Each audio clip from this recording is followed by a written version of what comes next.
మన ప్రభు అయిన యేసుక్రీస్తుల వారి ప్రశస్తమైన నామంలో మీ అందరికీ కూడా వందనాలు తెలియజేస్తున్నాను. క్షేమంగా ఆరోగ్యంగా ఉన్నారు కానీ తలంచుతున్నాను. మీకోసము నిత్యము ప్రార్థిస్తున్నాను.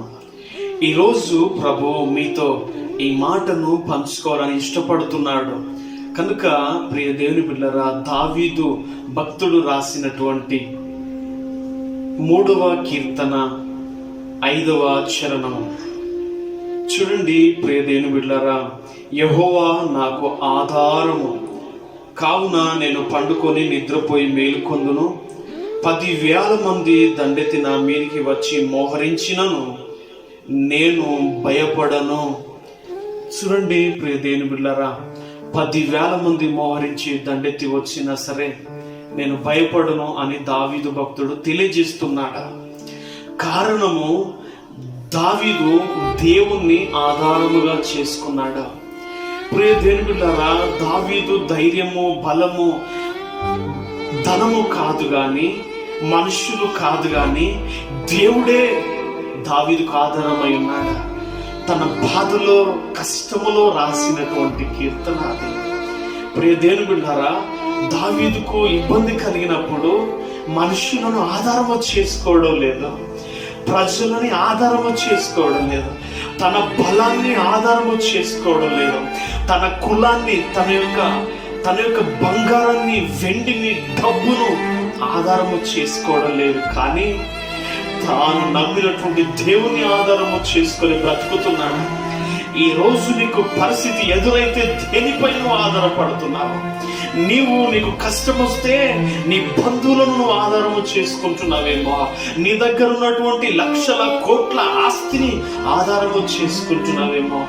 ప్రియ దేవుని బిడ్డలారా, మనుషులను ఆధారము చేసుకొని ఇదిగో అనేకమైనటువంటి ఇబ్బందులను ఎదుర్కొన్నావేమో. మనుషులను ఆధారము చేసుకుంటే వాళ్ళు మోసగించారేమో, నేను ఇబ్బంది పెట్టారేమో. ఈరోజు నువ్వు దేవుని ఆధారము చేసుకోబెట్టా, దేవుని నువ్వు ఆధారము చేసుకో. నీ జీవితంలో గొప్ప కార్యం నువ్వు చూస్తా. ఈరోజు మీ ఎదుట నిలబడిన నేను దేవుని బిడ్డలారా, మనుషులను నమ్మి అనేక సార్లు మోసగించబడ్డాను. నా జీవితాన్ని అనుకున్నాను, నా స్నేహితులే నాకు ఆధారం అని, నేను నమ్మినటువంటి వాళ్ళే నాకు ఆధారం అనుకోని ఎన్నోసార్లు మోసగించబడ్డాను.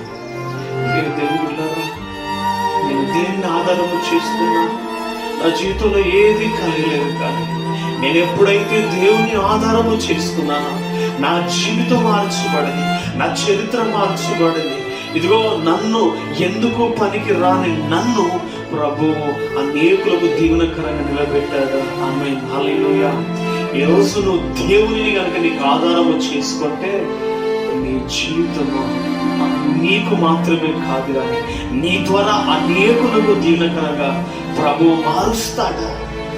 ప్రియ దేవుని బిడ్డలారా, ఇదిగో నీ పరిస్థితులను బట్టి నువ్వెవరి మీద ఆధారపడుతూ ఉన్నావు? ఇదిగో యెషయా గ్రంథము 47వ అధ్యాయం 10వ వచనం, నీ చెడుతనమును ఆధారము చేసుకొని అని వ్రాయబడ్డది. ప్రియ దేవుని బిడ్డలారా, నీ చెడుతనాన్ని, నీ జ్ఞానాన్ని, నీ తెలివిని, ప్రియ దేవుని బిడ్డలారా, నీవు మనుషులను రీతి ఆధారము చేసుకొని ఎన్నో ఇబ్బందులను ఎదురు చూస్తున్నావేమో. ఈరోజు సెలవిస్తున్నావు, నువ్వు దేవుని ఆధారము చేసుకో.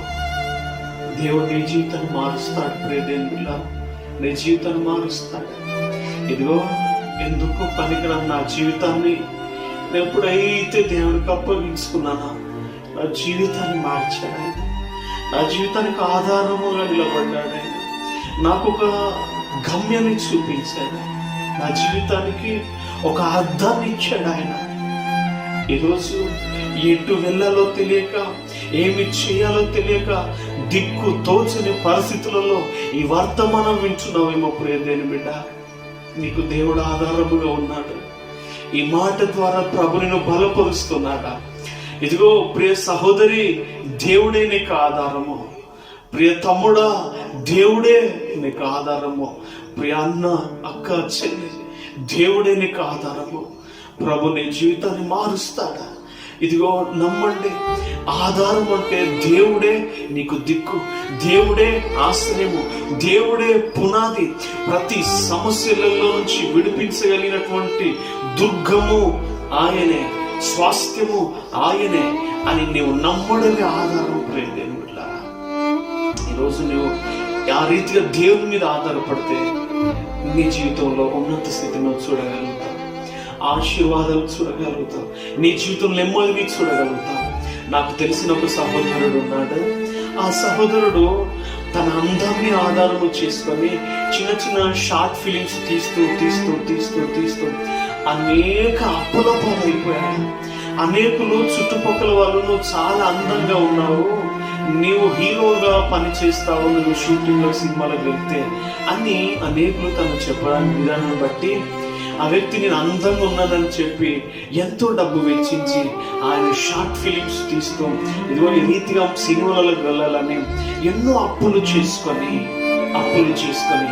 అనేకమైనటువంటి పరిస్థితులను ఎదుర్కొని తన జీవితాన్ని ముగించాడు. ప్రియదేవుని బిడ్డలారా, ఈరోజు దేవుని మాటలు వింటున్న నీవు ఇదిగో గ్రహించు. ప్రియదేవుని బిడ్డలారా, నీవు నీ అందాన్ని నువ్వు ఆధారము చేసుకుంటున్నావేమో. సౌందర్యము వ్యర్థము, ఇదిగో అందము మోసకరము, సౌందర్యం వ్యర్థము అని దేవుని వాక్యం సెలవిస్తా ఉన్నది. కనుక నీవు డబ్బును, నీవు అందాన్ని, నీవు నీ కులాన్ని, నీవు నీ యొక్క వర్గాన్ని నువ్వు ఆధారము చేసుకొని బ్రతుకుతున్నావేమో. ప్రియదేవుని బిడ్డలారా, నీ బంధువులని ఆధారము చేసుకొని బ్రతుకుతున్నావేమో. కాదు, ఈరోజు ప్రభు ఈ మాటలు నీకు తెలియజేస్తా ఉన్నాడు. అబ్రహాము దేవుని ఆధారము చేసుకున్నాడు, దావీదు దేవుని ఆధారము చేసుకున్నాడు, ఇదిగో హానోకు దేవుని ఆధారం చేసుకున్నాడు. దేవుని ఆధారం చేసుకున్న ప్రతి బిడ్డ జీవితాన్ని దీవెనకరంగా మార్చాడు. ఈ చిన్న వర్తమానం వింటున్నా నీవు కనుక దేవుని ఆధారము చేసుకుంటే నీ జీవితమును, నీ చరిత్రను ప్రభు మారుస్తాడు. అతి కృప పరిశుద్ధాత్మ దేవుడు దయచేయునుగాక. ఆమేన్. ప్రార్థన. జీవము కలిగిన మా దేవా, కృపా కనికరం తండ్రి, ఎంతమంది వర్తమానం వింటున్నారో నిశ్చయముగా ప్రతి బిడ్డను దీవించమని, ఆశీర్వదించమని, ప్రతి శోధనలను తొలగిపోవును గాక తండ్రి. నీ బిడ్డలు ఎత్తి పట్టుకోమని, నీ బిడ్డలను గృహాలను దీవించండి నాయన, వారి సరిహద్దులను విశాలపరచమని ప్రార్థిస్తున్నాను. నీ బిడ్డలకు విరోధంగా రూపించబడుతున్న ఏ ఆయుధం వర్ధిల్లకుండును గాక యేసు నామములో ప్రభువాని పొందనాల. ఈ ఒక్క త్రోవ గుండా వచ్చినటువంటి శత్రువు 7 త్రోవలు కూడా పారిపోవును గాక తండ్రి. నీకు నీవు పొందిన దెబ్బల చేత నీ బిడ్డలకు ప్రతి విధమైన అనారోగ్యము నుంచి స్వస్థతను దయచేయమని ప్రార్థిస్తున్నాను.